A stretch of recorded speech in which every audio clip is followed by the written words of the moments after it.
好，刚刚讲的这个货架，如果货架公式你知道前价就很简单，因为前价就是钱货再把它换回来，就是这个是前价乘以这个叫前，其实这公式里面叫后价 ，V N 是后价 ，V 0就是前价。好，所以你只要把这公式记住以后，你的 V 0当然是这样算的啦 ，V 0就等于倒过来嘛 ，V N 除以1加上 I 的 n 次，就这样了，这叫一个是前价一个后价，所以后价就前价就简单，所以前价就是这个是这个是一个例子啊，这个大家看一下就知道，就是你有新台币100万，100万年利率是7%，投资5年后会得多少钱？就这个意思。5年后的就是我们叫后价，就是100万乘以1加上0.07的50万，5年嘛，50万，结果是140万。那前价是倒过来啊，就是 V 0等于 V N 除以1加上 I 的 n 次方。你只要记这个就好，你也不要去记这个 n 次方，就记这个，因为这两个公式是一体的，这个叫后价，这个叫前价，所以你要算后价前价。其实是一个转换而已啊，所以这个是你记公式，所以你的前价后价都知道啊。你这个高不高考过？考过，我说他就给你说，I 呢是利率，然后呢 V 0是前价，那 V N 是后价，请你写出前价后价公式。这很简单吗？是怎么送分一样，你只要记起来就 OK。但是呢，因为我们现在高补考都不带入计算机，就没有计算机给你。通常计算机太麻烦，所以他只要你列公式而已，把公式列出来。那公式列很简单，对不对？V 0等于 V N 等于 V 0 ，V N 等于 V 0乘以1加 I 的 n 次方，就这样就结束了。所以把那个公式，你知道前价后价，公式就算。那这个也是一样啊，这个是计算例子。7年后你可以得到200万，利率是8%。请问你前价的意思是说你要放多少钱进去？利率8%，你到7年后才会得到200万。这个你只要存入这么多就可以了，116万，116万放到银行去，116,980，你把钱放到银行去，那你跟银行谈好说利率是8%，那7年后你就有200万。那为什么会这样算？那叫这个叫前价。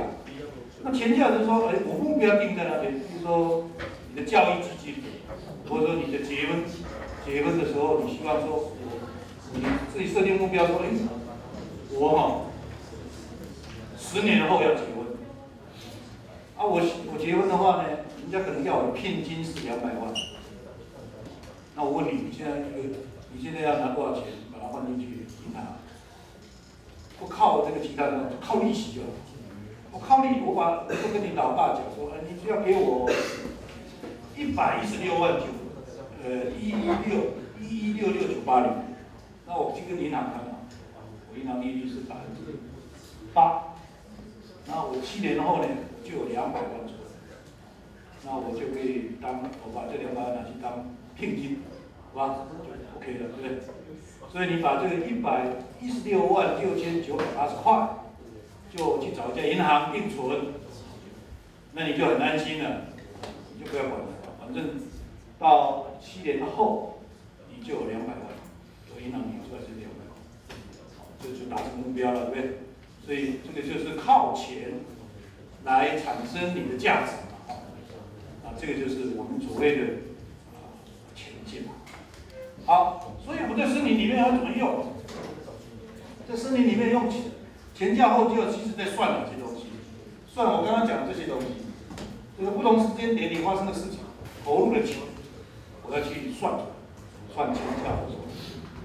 那我如果用前价去算，这个 V 0是前价，那我的前价应该是每一个不同时间点所发生的事情，我通通把它换算回来前价。比如说，这个在5年的时候，我投入了这个除草费用多少？那在经过第6年的时候，我又投入修枝经费多少？那你算的是支出嘛？收入一样可以算啊，收入嘛，到20年的时候呢，我有书嘛，书啊就不是息了，息是支出嘛，息你可以正负嘛，如果收入跟支出呢，我们可以用个正的叫做收入，那支出我们变成负的，我们把正负分开，我们都用息来表达。如果是收入，我用正号，支出我们负号，比如说我支出5万块，我负5万。这个地方就负5万，对不对？负5万，然后看看第几年发生，利率多少，第几年发生，把所有这个过程，这个三面型的意思就是说，这里面有很多事件发生，这些事件呢可能有支出也有收入，那total把它全部就算到前价，那我就可以估算说，我这一场这个森林这个年份经过了这么多年的这个处理以后。它到底净收入了多少，就知道了。用前价来算，那个前价就可以拿来当做经营绩效的一个评比。好，这个就是用一个这样的公式，就是 V 0等于3面形的 I 从T 从0到 N， 那 CT 就是不同时间点里面发生的事情加上 I 的提示，从这个公式里面这个公式只是把它。全部在这个经营期间所有发生的点，通通算。那我们把它改成不是 VN， 改成 CT， 这个是我们每一个不同时间点的批次方，这样就可以算。那我用个例子给各位看，你就知道了。这边有一个表格就是这个，比如说我有1公顷，那我从开始种。我造林费花多少钱？总会有收支账，对不对？在林务局里面，会计他们都有收支账。收支账就是说我标出去多少钱，我收入多少钱，支出收入都有记录。但是会计人员他不会去帮你算这个东西，他会计人员可能帮你算这个总共花多少钱，总共收入多少钱。但是要算经营绩效的时候，你就要变成换算，你要复利式去换算。复利式开始换算，比如说1年后，我有这个当年有造林费8万，这个造林费支出，因为是在第1年，所以那个依照那个公式算，这个是0次方，0就是1嘛，所以就是负8万。第1年后我开始除草花了3万块，那3万块乘以1加上0.08，我利率定在8%，0.08的1次方。1次方0.08，1.08的1次方，一算出来就是负的27778块，一样的道理，每一个都这样算，这个都是支出，到最后开始有兼华的，15年后开始有兼华收入是20万，算出来是63万，在这边63000的，不是63，6万3000块，那这个主华收入呢是。个十百千万10万150万，这个公顷收入150万，我把它换算成为前价，只有剩下21万9000，换到前价，价值要换到前价去算。好，全部把它这个支出收入扣起来，剩下每公顷是12万7716块。这个就是我们所谓的前价。把所有的钱放到前价来算，那我为什么要放到前价？是要算个基准嘛？大家都换算到前价的时候呢，大家都可以比较。那我这片森林1公顷在这个造林完以后25年开始砍伐，我就每公顷有12万7116块的前价的价值。那另外一块地可能只有10万，当然这块地就比较。OK， 那为什么要算这些东西？算东西当然可以让你看出你的经营绩效，对不对？可以把这个整个经营最后的货币金额的收入是怎么样？那这个就是我们所谓的，当然现在我讲的是完全用木材的概念去看，因为到最后的主要收入是砍木材来用。如果是过程当中不是只有这个什么除草、监管收入、主要收入，这个变森林里面拿来做，比如说当时在什么时间点，我把这个如果说这个碳税做得很好，我就把这个公顷的这个价值卖给某个公司当做碳税收入，那个时间点发生在哪里就有收入在哪里。那我某个时间点，我利用这片森林，我办了一个活动，办一个解说教育活动，我有这个钱的收入，好，没关系，就看什么时间点发生的，那也就是他的收入也会看不进来。所以在整个经营过程当中，所有在这片森林发生的所有事情，不管支出收入，通通计算，最后你是不是可以算出一个这个每公顷多少价值？可以算出来了。那这个每公顷多少价值算出来以后，你就可以告诉人家，你看我这片森林我这样做，每公顷有多少价值？那一片森林又是那样做，又有多少价值？那当然要逼着所有林务局要讲绩效。绩效的意思就是说，你投入跟支出跟收入，当然最后要正希望能够正，而且正的越多越好。这个就是我们讲谈绩效的问题。好，那所有计算过程就是这样算而已很简单，就是这样算。所以一片森林，如果你要评价它，说到底它价值怎么样，那就这样算，把它换算到前价，全部换完，这个是一种方法。你也可以换算到后价去换到这里来，换到现在的后价，现在这个时间，一样可以算出一个价值。那两个方法都可以算。好，刚刚讲的这段是最重要的。其实这一章如果讲到这里，你会了，这章差不多就结束了。后面这些东西都是什么？等你算完以后再来勾。那算完以后，有很多延伸出来，就通通是这个公式延伸的。譬如说，我知道这个你可以看出来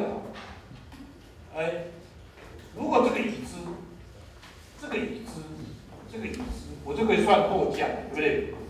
如果货价我也是已知，那前价已知，我就可以算如果说反正这1、2、3、4个，只要3个知道的话呢，我就可以算另外一个，不是这个意思。好，对不对？只要3个知道就可以算另外一个。好，所以后面这边呢都是在谈说，那我们能不能算获利率？可以获利率就是算这个 I 嘛。那你要算获利率，一定是 N 知道 ，V0知道 ，Vn 知道，我就可以算利率。只有那个公式倒过来而已对不对？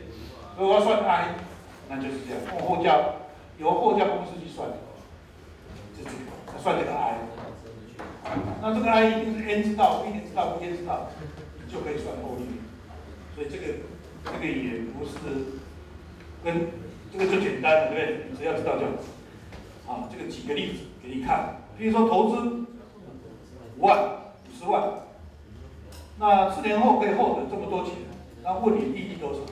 那一样就是把我刚刚讲的，就是你已经知道了几年，你知道货价你知道，前价知道，所以我要算 I， 所以你只要用这个公式就可以算，你不要去记那个公式，什么 I 等于根号，什么 N 什么的，你本是不用去记这个东西，你只要把第一个公式记住，就是这个公式记住，所有东西都一样，对不对？你只要记这个公式就好，就是 V0 等于 Vn 等于 V0乘1加 I n 次方，这个记起来就好。其他都不用记了，这个也不用记那你就会算一样投资连数也一样是要算什么？算 N， 算这个 N， 算这个 N 那算这个 N 一样你这个已经知道了 ，I 知道 ，V0知道 ，Vn 知道，所以我要算 算 N， 那叫做投资连数，一样，完全是用刚刚的，你看起来很复杂这个都不要记这个不要紧，你只要刚刚那个公式就好了。事实上是要算 N， 你只要解就好。你不用去管这么多那你怎么数？如果这个考试也不会考试不会考这个东西，但是你要会算啊。为什么你要会算？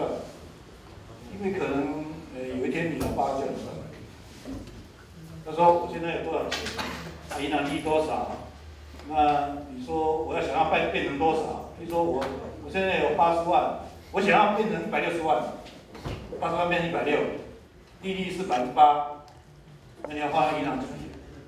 要放到银行几年才会得到？你算给他看，就是这个是160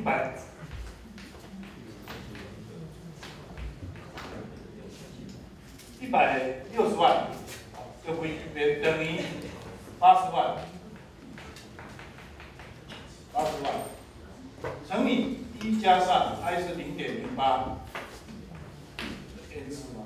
好，这公式就这样嘛哈。那你现在要算 n 嘛，对不对？所以你把这个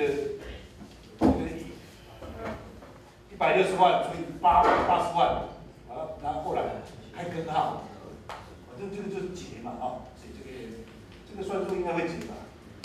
哦，只要把这个公式列出来，你就可以解。但是这个比较复杂的看成这样，其实是那个地方比较简单。哦，这个没有什么啊。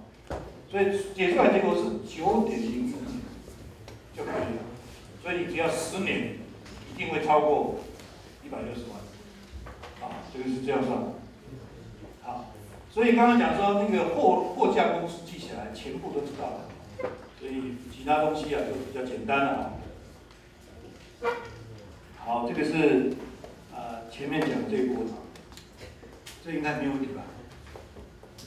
好，应该 OK 了啊。重点是你要懂说一个经营期间各种支出投入，我怎么算是前价后价，这个一定要知道。其他那些呢都是那个公式机后来推来推去，推3个其他一个就这样。好，第5个要谈的是序列付款，这底下要讲这个事情跟森林比较没有关系。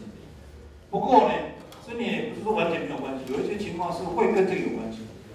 但是呢，跟你的生活比较有关系。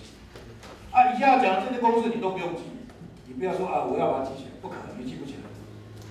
但是呢，你要会用，就是你要会去查，所有这些所谓系列付款，或是所谓刚刚讲以后要讲就下面要讲的东西，都可以在哪里查到呢？尤其是保险业务，你一定查得到，在网络上所有计算公式你也绝对找得到，不然的话就是我课本给你的。那你只要知道什么意思？什么叫做序列付款？这件事是什么意思？这通常都是分期付款的意思，也是人寿保险。人寿保险大部分都分期付款，或是你买东西要分期付款。有的东西我直接就买进来我就付现金。有些东西你不是直接买，因为你没钱，所以你就用分期付款，用1年，用月付，一个月付多少，一个月付多少。你想说我分期付款，那给我那个分期付款每个月的多少钱？比如说我买一个1万块的东西，我每个月要付出这个1000块，付1年，1万块付1年就变成12000。你说12000到底 OK 不 OK？ 那利率到底多少？你要算这东西，对不对？那如果说这个每个月要你付11000，那付了12个月，那利率又是多少？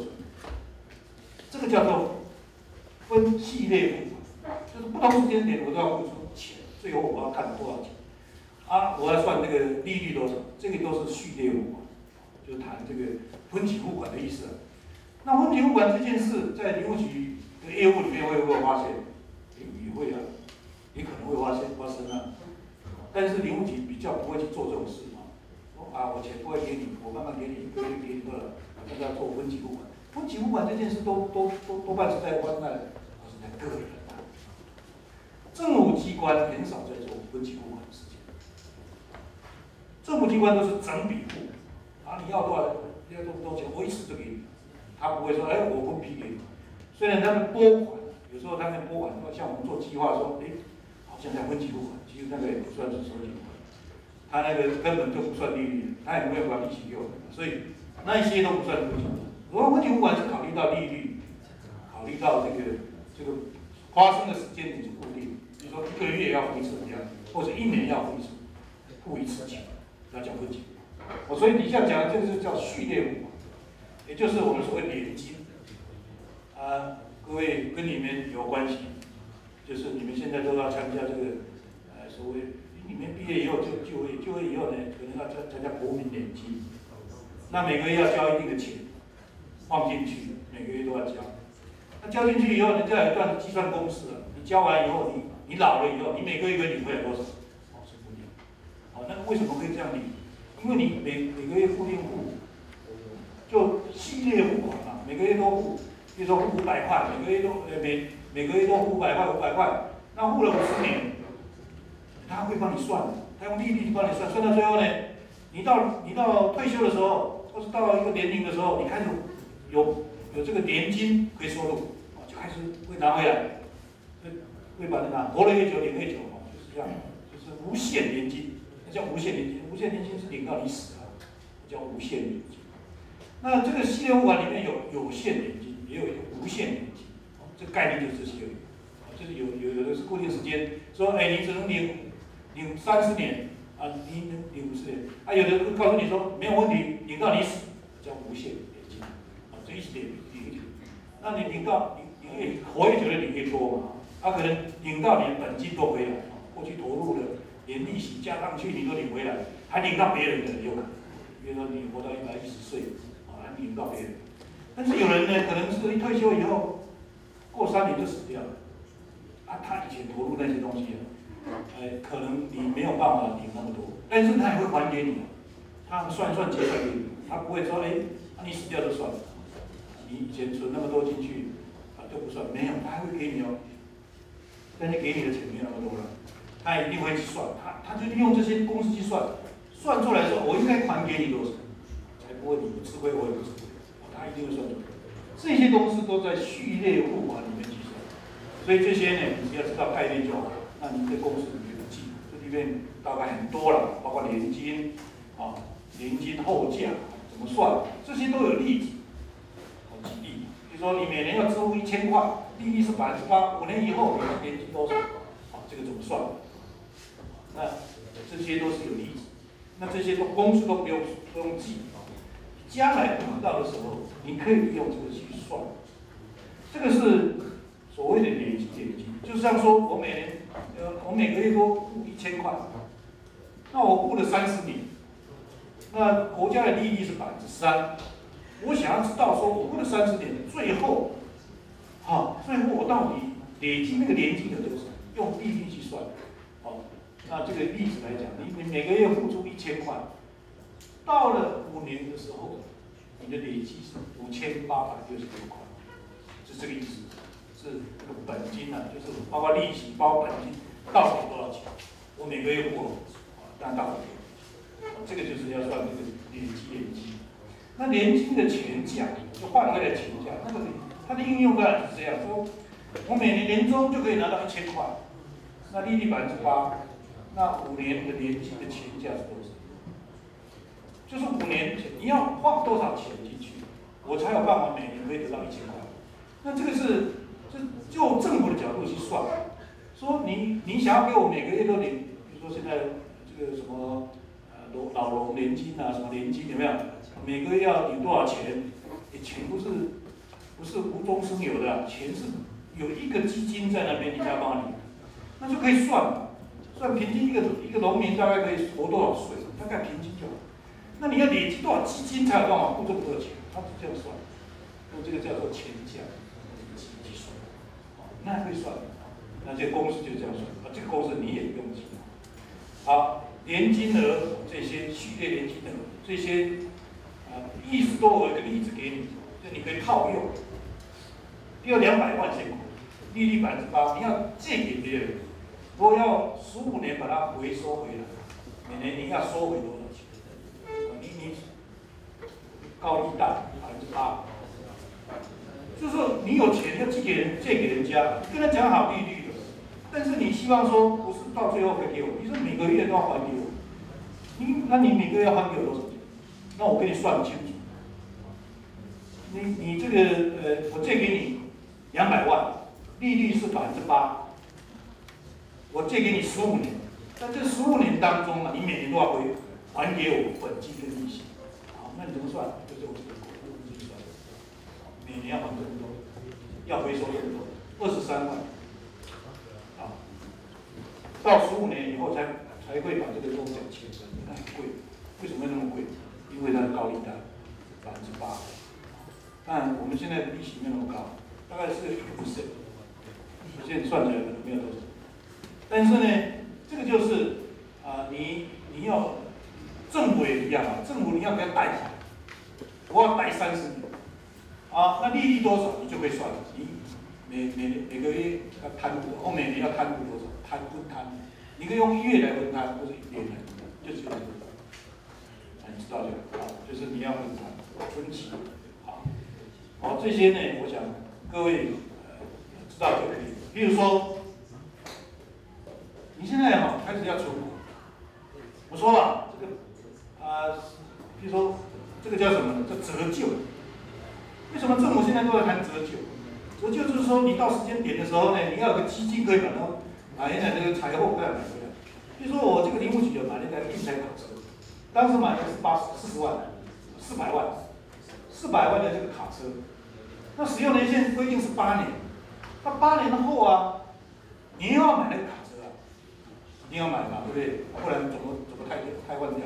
好，那就问你说，你要每年应该要放进去多少钱到你的存款里面？到最后，到8年以后，你才能够有钱来买这个，那个叫折旧。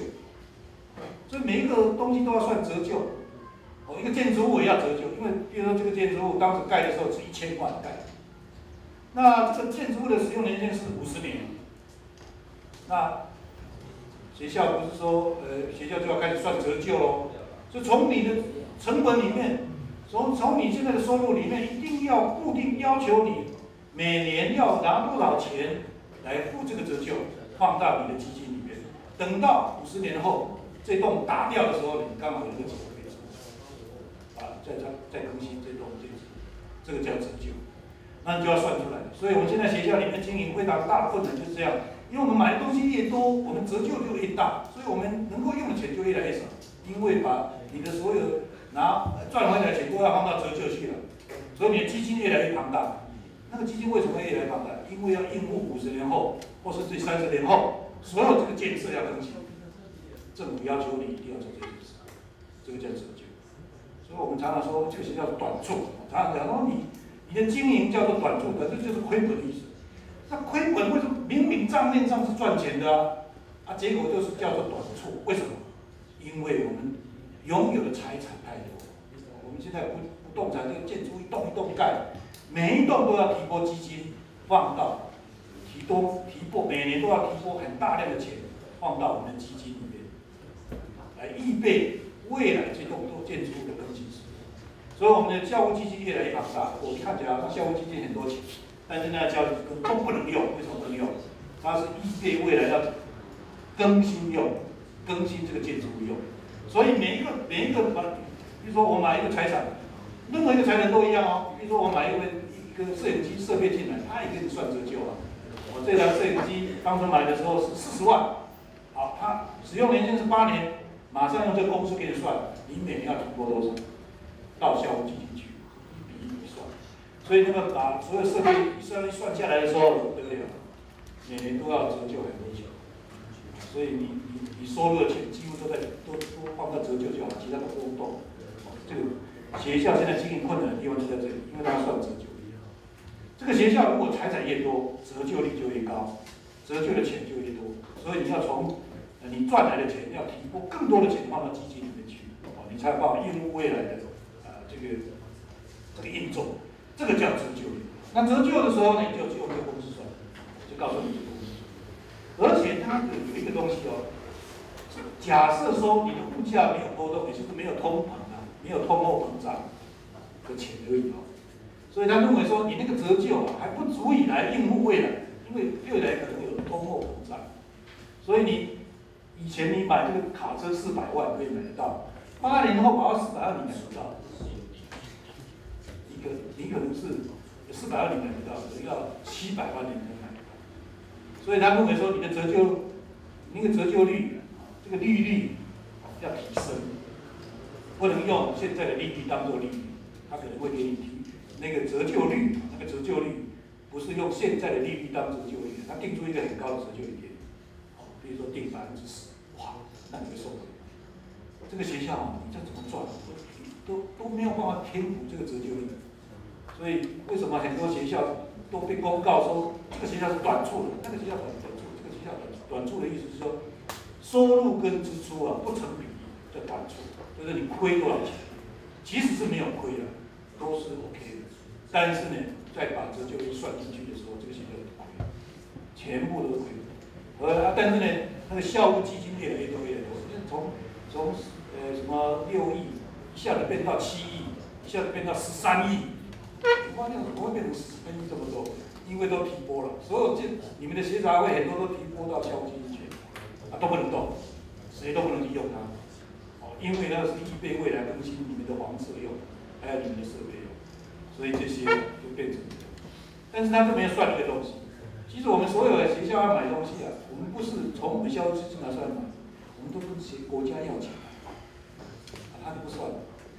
其实我们所有要买的东西都国家来钱。其实不是从校务基金支持，我们要建构一个建筑物，我们也不是100%从我们校务基金建构我们还不是政府补助给我们自己校务基金拿出一点点来干，所以他这个都不算，他认为说，这个你不要考虑这么多，你应该要永续经营的概念，所以每一个设备都要更新，所以你应该要存很多钱去准备未来更新用，你不要靠国家，国家可能有一天没钱，所以你不可能靠他干的事。所以这个叫做折旧，所以各位要知道一个公司的经营也要这样的概念，你才有办法永续经营。因为你所有设备都要算折旧率，这个就是折旧率。所以我们叫做偿债基金。偿债基金呢，就是你未来有债务，你要偿债，所以你要分期付款去做。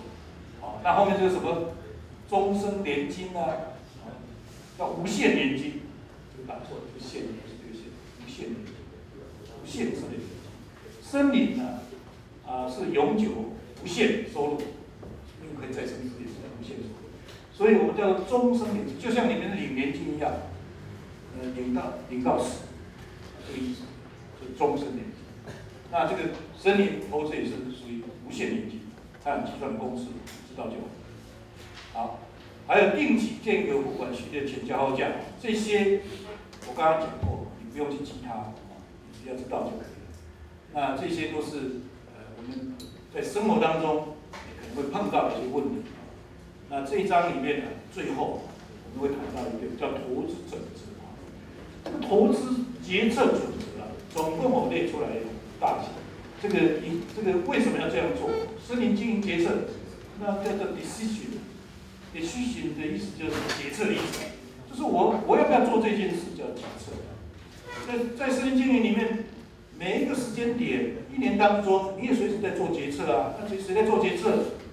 那上层人在做决策林务局的局长要做决策，林管处的处长要做决策，工作站的主任也要做决策，各组组长也有可能做决策，因为这分层负责。有一些钱很小，就是你个人也在做决策。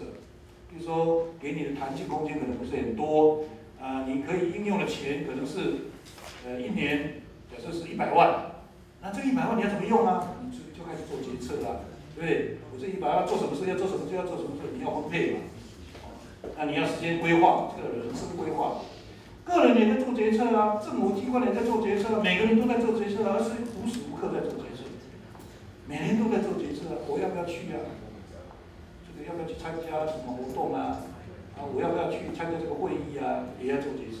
那你为什么你的决策的根据是什么？决策的根据在效益，我们没这个效益。如果我做这件事情对我来讲是有好，我就会去；对我没有不利，我就不去。一样，政府的钱也是这样。我这个事情做了以后，对这个国家有好处，社会有贡献，那我就走。如果这个钱投入下去，对国家、对整个社会建设没有好处，我就做决策，我不做，最现实性我不做，因为这个钱投下去对没有什么效果，所以你要评估啊，所以这个叫做决策。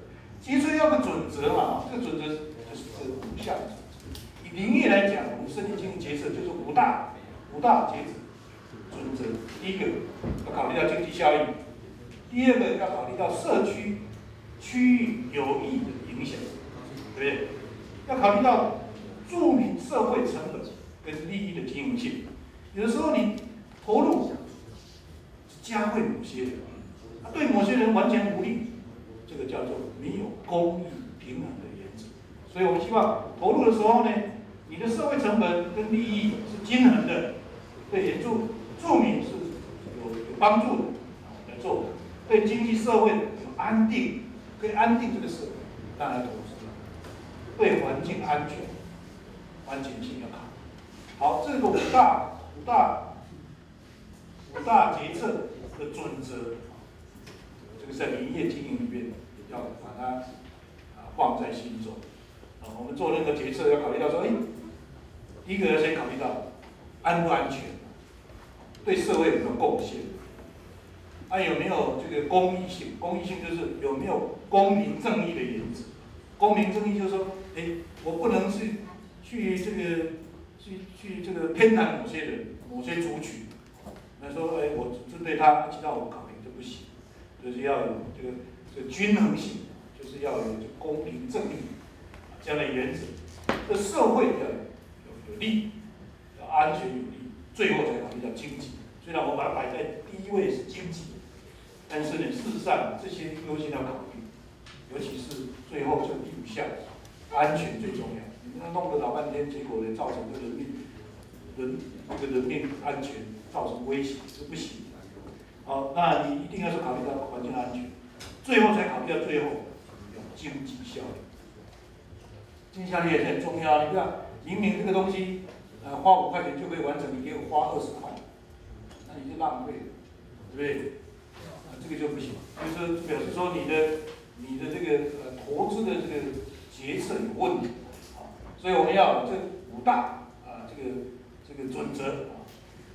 那我们就开始做分析嘛。你要达到这个准则，你要做财务分析。财务分析怎么做？其实也蛮简单的。第一个就像我这张图一样，你要决定说要评价的费用收益的期间多长，这个是多长？这个轮花期多长？那不一定是轮花期啊，我搞不好我评估就5年，我评估10年。好，这个就是你的期间，这是你的计划期间的长短，你要先决定。好，这是你的这个第一个要先决定，然后呢？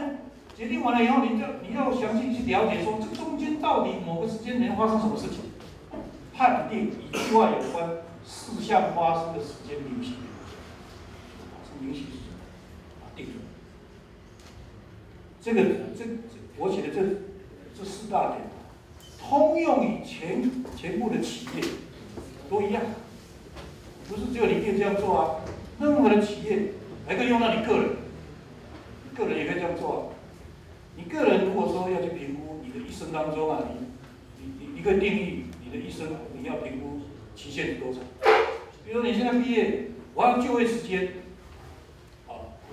就业，这中间可能还有一段时间。你比如说我用15年的人生规划，还有5年的人生规划，10年的人生规划，你就开始想，我这10年当中可能会发生什么事，我要做什么，你可以规划2个时间点，我要干什么？我这个3年后我要结婚，那5年后我要买房子，这个7年后我要买车，8年后我要买房子，就是你可以自己规划。好，那你说我买房子，那个时间点你就想说，那个时间点，这个那好，你从这里到这里，你每年会有多少收入？你可以。那个叫发生时间点嘛，每个月都有，你一边找一个工作，你的每个月收入大概多少钱？收入多少钱？都固定好，这个都把时间都列出来。这个时候你再从我刚刚讲的前价后价算它是正还是负。说我能不能达到我的目标？达不到目标你怎么办？房子拿掉，房子不要买，用租的。这个车子不要买，太太不要骑了，结果连结婚都不行。所以你应该算到最后是正的哦，好了 ，OK 了，太太可以骑，没问题。太太骑进来的时候说，我一定要骑一个太太是可以每个月多赚多少钱，这设定目标了。我娶了太太一定要每个月给我赚2万块，那这样的话我就可以买房子 ，OK。那你就设定目标，你就跟他谈，你能不能每个月赚2万块？可以我再骑，不行的话我没有关系，因为我的目标是怎么样的。OK， 这个一样，人生就是这样规划啊。所以你把这个计划期间有关的事项、发生的时间明细，好好的列下来，你就可以算哦，你就可以算你的人生。好，把这个东西换算为金钱啊，把时间的东西都把它换算为金钱。最后呢，你把它这个时间用复利的计算调整它的费用支出，就刚刚我讲，就把那个调整它的费用跟收益，把它换算到前价或后价，你就知道你每个月应该要赚多少钱，你才能够完成那些目标。